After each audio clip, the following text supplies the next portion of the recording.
C'est l'histoire émouvante d'une princesse en fuite et la peau d'un bœuf qui construit un royaume.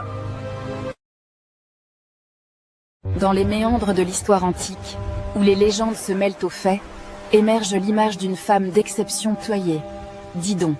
La vie de la princesse Didon, ou Élissa, fut marquée par la trahison, la fuite et l'établissement d'un empire grandiose de Carthage.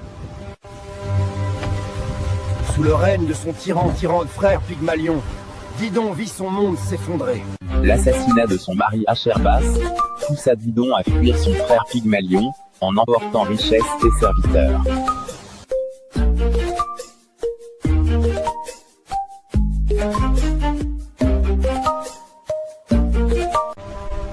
Après des jours de navigation à travers les eaux inconnues, Didon et ses compagnons atteignirent les côtes africaines.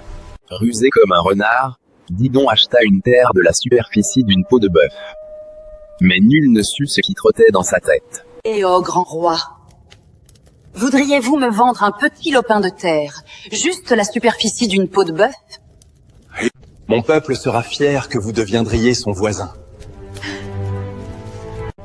Mais Didon a un plan ingénieux, audacieux, génial. Ses compagnons découpent la peau en fines bandes, créant une longue corde. Et grâce à cette ruse, ils encerclent une immense surface. Cette colline porte un nom, Byrsa, qui signifie cuir en grec. De cette terre nommée Byrsa, une nouvelle ville va naître, Karthadash, ou Carthage. Désormais, Carthage commence à s'agrandir de plus en plus. Des bateaux parcourent toute la Méditerranée à la recherche de nouveaux ports commerciaux. L'activité dans les ports devient intense, et les caisses de la cité se remplissent d'or. Carthage devient une puissance commerciale. Une ville née non pas par la guerre, mais par l'intelligence d'une reine. Didon règne maintenant sur une grande cité qui va dominer la Méditerranée. Après cette grande aventure, pleine de gloire et d'édification, d'une splendide cité et d'un puissant royaume, une fin tragique va attendre Didon. Il y a deux légendes. Une qui dit qu'échappant à la mort après la guerre de Troie, le prince Énée, au cours de son périple, fit escale à Carthage. Énée tomba amoureux de Didon. Mais cette relation fut brisée par les dieux qui rappelèrent à Énée sa mission de fonder Rome. Alors il quitta Carthage. Après le départ d'Énée, Didon fut désespérée. Elle se transperça d'une épée et se jeta dans un bûcher. La deuxième légende, est la plus vraisemblable pour les historiens, est celle qui dit que le roi berbère est devenu jaloux et envieux de la grandeur de Carthage. Il n'acceptait pas que cette nouvelle cité devienne la rivale de son royaume. Yerba, le roi berbère, avait les yeux sur la richesse de Carthage.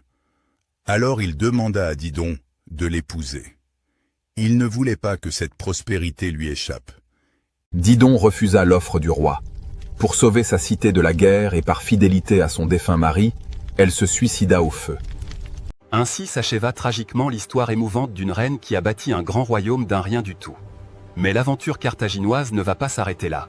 Une autre figure emblématique carthaginoise va rayonner sur Carthage et ébranler tout le monde méditerranéen antique. C'est Hannibal Barca. N'oublie pas de t'abonner, liker et partager.